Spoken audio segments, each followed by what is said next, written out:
Hey, shout out to everybody who came out to Cali's Take. I appreciate you coming out always. Hit the notification bell, like, subscribe. Hit the notification bell so you get the newest content first. And you want to get the bonus videos like tonight. This is a bonus video I'm putting out.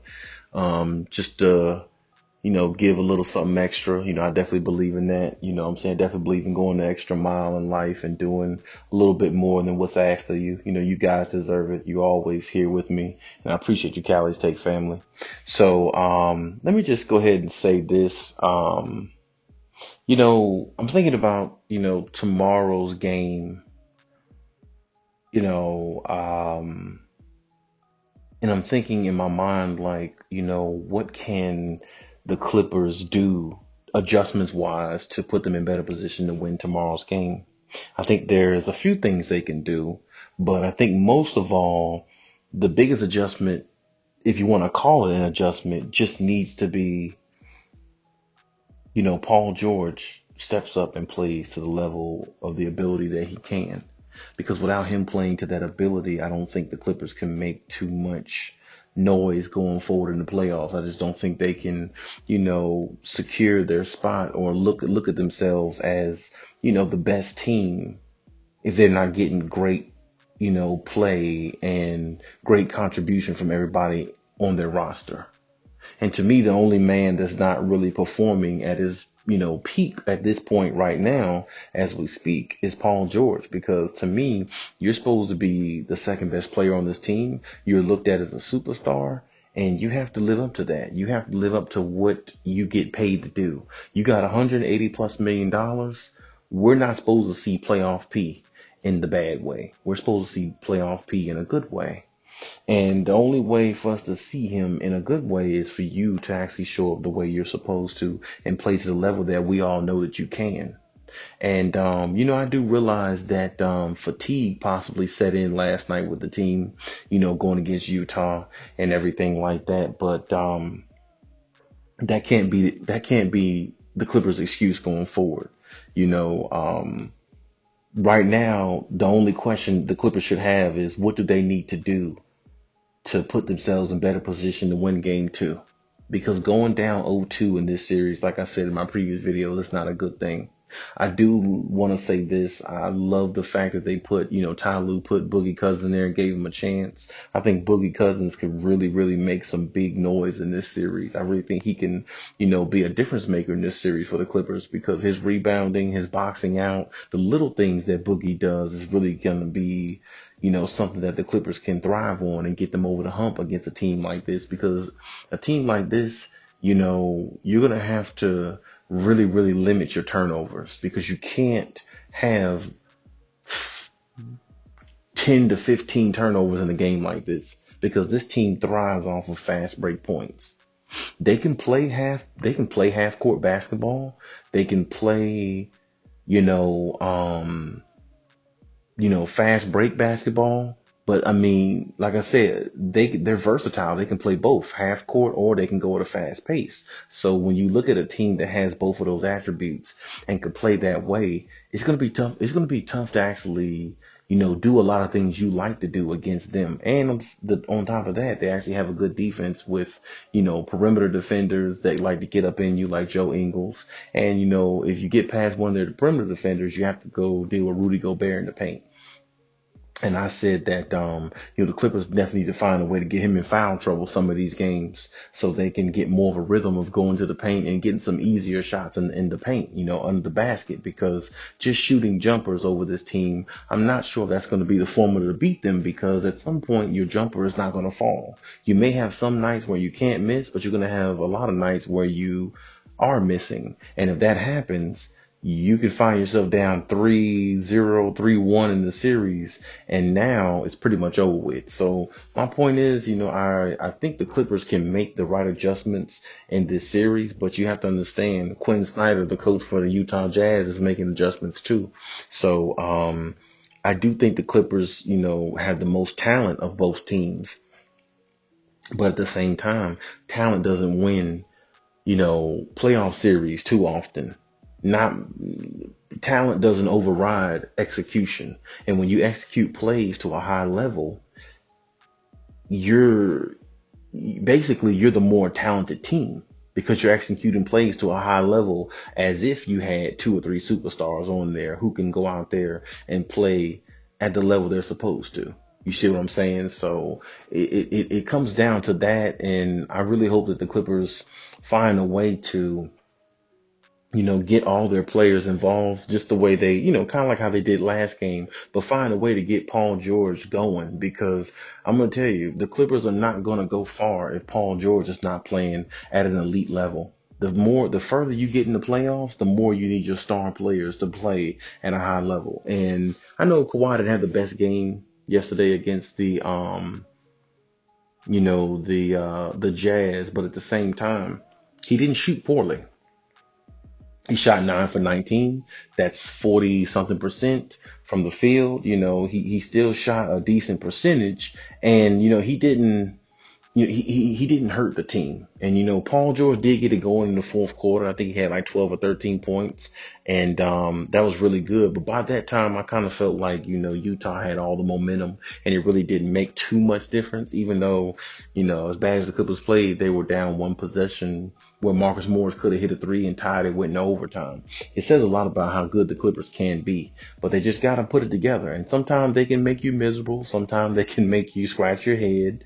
And sometimes they can make you wonder, like, why am I even voting for this team? They definitely have that way about them sometimes by how they play. They play almost as if like, they just kind of turn it on, turn it off whenever they want to. But, that's not going to be the way it needs to go in this series. You're going to have to turn it on this series. You're going to have to leave it on because this team is ready to set an example because the Dallas Mavericks couldn't do it. And I think that's what, Utah is motivated by. Oh, Dallas couldn't finish you off. Let us show the world what they should have done. You see what I'm saying? And I think that's where, the Utah Jazz are using motivation playing against the Clippers. And the Clippers are going to have to find a way to dig deep and say, no, we're the better team. We got the better star players and y'all are just not better.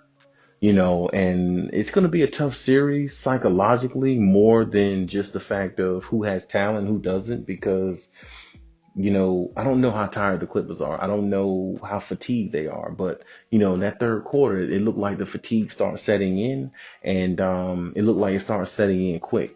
So, we'll see how next game goes as far as how they come out and what they see and, what they're going to see from the Utah Jazz defensively, because they're going to have a big task trying to guard Donovan Mitchell. I mean, if they thought Luka was a challenge, Luka doesn't move half as fast as Donovan Mitchell. He doesn't have half of the, repertoire of moves and the stop and go ability. Luka doesn't have all that, even though Luka is really deadly. But I think Donovan Mitchell presents a different type of problem for the Clippers. And I think if they have to put Kawhi Leonard on Donovan Mitchell, it's going to take a lot away from Kawhi Leonard's offense. And I don't know if that's a good recipe if Paul George is not playing the way he's supposed to. If Paul George can play the way he's supposed to, it takes more pressure off of Kawhi Leonard and it takes pressure off some of the other players having to step up because, the way Paul George is playing right now, Marcus Morris would have to have another game like he did in game 7 against the Mavericks, hit like 7 threes for them to win. And, Marcus Morris shouldn't have to, score that many points or hit that many threes for them to win. It shouldn't be like that. Marcus Morris should be around the 15, 16 point range, give or take, maybe 17. And that's pretty much where he should be. He shouldn't have to score 20, 25 points a game, for them to win. What I'm saying? For them to be a legitimate team, because he should be, like I said, around the 16, 17 point range, Kawhi be the leading scorer and Paul George should have around, his 25, 20, 28, 27, somewhere in there. Kawhi should be right at 30, 31, pretty much what he usually does in the playoffs. But, it really comes down to Paul George. And I think Paul George is the big X factor in this series because I think he has the better matchup. I think, Bogdanovich, can't guard Paul George, and they try to switch with him and Mike Conley. I know Mike Conley tries to guard everybody on the court sometimes just because he tries to be a pesky defender. But I mean, I think Favors and a couple others. I mean, I just think Paul George has the most favorable matchup in this series, whoever guards him. And, until his jump shot start falling, I think they're going to start backing off Paul George some, because he's just so much of a non-factor at some point in these games. It's like even in the fourth quarter last night when he started putting up points and scoring, you just felt like the game was really out of reach. The crowd was in it, Donovan Mitchell was going, and it just, Jordan Clarkson got going. It just didn't feel like the Clippers really had a chance at some point, even though they tried to cut it, they cut it down to 3. It just didn't feel like they had a chance, So, a lot of people might say some of Paul George's points last night were empty calories. And, I don't want to go that far and say that, but at the same time, like I said, I feel like the game was out of reach for the Clippers. And I feel like the Clippers mentally was checking out, moving on to game 2, and but that's just what it's going to come down to. I think the Clippers could still win this series in 6. That's my first prediction, so I'm sticking with it. And I think that they have to try to find a way to neutralize Donovan Mitchell some. And hopefully Mike Conley doesn't be one of those players that will kill them, silently when he comes back. I'm not sure if he comes back this game or game 3, but he is coming back. So it's going to make them even more deadlier. It's going to make them even more of a tough team in Utah. So, I mean, I expect the Clippers to rise to the occasion and be the best that we know they can be, because they're going to have to be against this team. This team is not going to give you any extra possessions that you don't deserve, that you didn't fight for, because this team is scrappy and they have a shot blocker in the paint waiting, and it's going to be a tough series for them. Now, however, I will say this: if the Clippers somehow find a way to get back Serge Ibaka and get him a little bit of rhythm going, okay, I think the series will be over quicker if he finds a way back in this series and get a little bit of a rhythm, because I think that will, put the Clippers over the hump. And I think that's really all the Clippers are missing: a big man like him who could stretch the floor and who has a presence defensively. Serge Ibaka is not the defensive player he used to be, but the fact that he's standing in the paint, just standing there waiting for somebody to come in, and he's that threat defensively, it makes them more of a scarier team when they have somebody like that.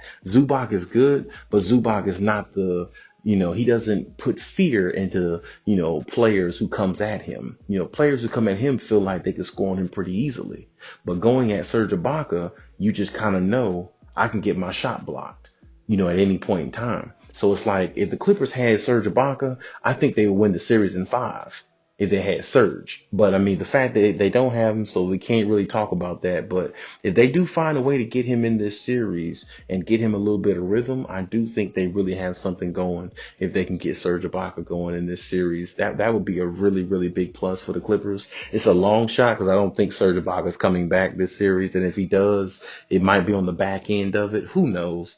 Maybe he might surprise us and come out next game. Who knows? But I mean, it's going to be a tough series. It's going to be a tough go round. And I expect it to be a heavyweight fight. But at the same time, I expect it to end in 6 rounds. And I expect the Clippers to be standing after 6 rounds. So, shout out to the Jazz. They won the first game. But, hopefully they don't win anymore. So hopefully the Clippers can find their way in tomorrow night's game and see what they need to do going forward to shut the team out. Like I said before, you definitely don't want to go down 0-2. You definitely want to be 1-1 going back to Los Angeles. It'll give you more confidence and it'll give you the home court advantage. So with that being said, it's vitally important they win tomorrow night. Vitally important. It's really no other way around. There's no other way to look at it. And it's just pretty much how it has to be. As far as the Clippers, like I said, their X factor's got to be Paul George. Paul George is due for a big game. I think tomorrow needs to be it, because if he shoots another 4 for 17 or 5 for 19 and the Clippers lose, I mean, he's going to get all the blame.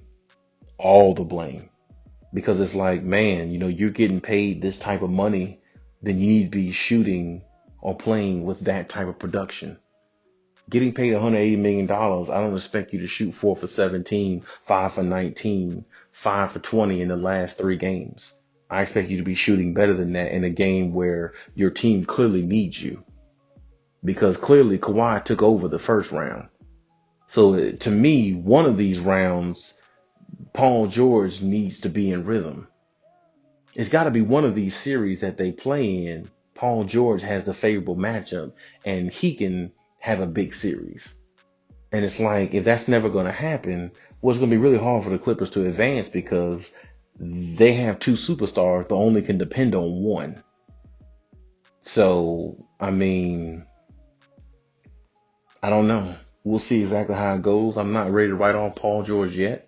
I'm still going to, keep the faith in him. But I mean, that faith is on really thin ice right now. Because I mean, damn him saying he's playoff P, we got to see it. And that's just the way it is. If we can't see it, if he can't put it on display for us to see, then he's garbage. You know what I'm saying? And like I said before in one of my other videos, this season right here in the playoffs can really, really help or hurt his legacy. Or, or should I say, maybe not his legacy, but it can help or hurt his chances of possibly becoming a Hall of Fame player. You know what I'm saying? Because it's like, if the notion on you is you're really good in the regular season, but you're average in the postseason, well, it's going to be hard to make a case to get into the Hall of Fame, because it's like, what really is your worth? I mean, you're just a good regular season player, but you need somebody like Kawhi or somebody like that to carry your weight. When you're supposed to be a superstar in this league, a lot of people look at you as carry your weight, carry your own weight. And that's what I see that Paul George needs to do. And like I said, this game, he needs to step up big and show everybody, who he can be and, what his potential is. And that's just the way it needs to go. Because I expect Kawhi Leonard to play better. I don't see Kawhi Leonard having too many bad games because, and I don't even think Kawhi Leonard had a bad game last game. I just think, he didn't, get off offensively like he usually does. But, I mean, I just need to see more from Paul George. I saw what Kawhi can do many times over. We saw it last series against, the Mavericks. It's time for Paul George to step up some too. You're getting paid big bucks. You're getting paid, like a superstar. You got to play like a superstar. And that's it. I mean, I like seeing Reggie Jackson go out there and put up points, but I'm not supposed to trust Reggie Jackson more than I trust Paul George. I'm not supposed to trust Marcus Morris more than I trust Paul George. I'm supposed to be able to trust Paul George more because he's supposed to be the second best player on the team. So, Kawhi is Batman. Paul George is supposed to be Robin. But I mean, I don't know. He's gonna have to start playing his role a lot better. And I expect to see a lot better, everything tomorrow night in the game. I expect to see everything better, more crisp, less turnovers, or maybe not less turnovers, but limit the turnovers. And go at Rudy Gobert and see if you can get him in foul trouble. And slow Donovan Mitchell down some. Because Utah takes a lot of threes. They make a lot of threes. So, both of these teams shoot the threes at a high level. But only one of them's going to walk out tomorrow the victor. And hopefully it's the Clippers. But hey, you know what I'm saying? I just wanted to, share a little extra something with you. Go on my Clippers rant. Talking about what needs to happen. Things like that. And I appreciate you, listen to me. But hey, like I said, leave your comments in the comment section. Let me know what you think. And let me know your opinion. I'm ready to hear them. And hey, Cali out.